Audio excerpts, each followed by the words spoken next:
पुणी थरे ration card हिताधिकारी चाउल सह मिलिब गहम। हिताधिकारी मिलुथुबा चाउलर 20% गहम देबाकू केंद्र खाउटी कल्याण मंत्री निकटरे दाबी करी कहिसंती राज्य खाद्य जोगाण मंत्री कृष्णचंद्र पात्र। मंत्री कहिसंती जे ओडिशा लोकंक गहम पई चाहिदा को दृष्टि रखी दाबी करा जाउछि।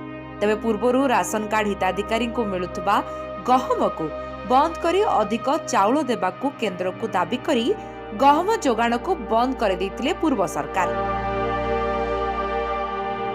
सेबकार बीजेडी सरकार गहम को बंद करी राशन कार्ड हिताधिकारी को केवल और केवल चाउल जोगाई देउथिले। हेले वर्तमान खाद्य जोगाण मंत्री केंद्र मंत्री सह आलोचना करिबा परे राशन कार्ड हिताधिकारी को पुणी थरे पूर्व भली चाउल सह गहम मिलिबाकू जाउछि। मंत्री कहिसंती जे वर्तमान मुंड पिछा मासकू 4 किलो चाउल और 1 किलो गहम मिलिबाकू जाउछि। तेबे एणिकी राशन कार्ड हिताधिकारी को 20% गहम देबाकू केंद्र खाउटी कल्याण मंत्री निकटरे दाबी करी एते बड़ सफलता हासिल करिसेंती राज्य खाद्य जोगाण मंत्री कृष्णचंद्र पात्र।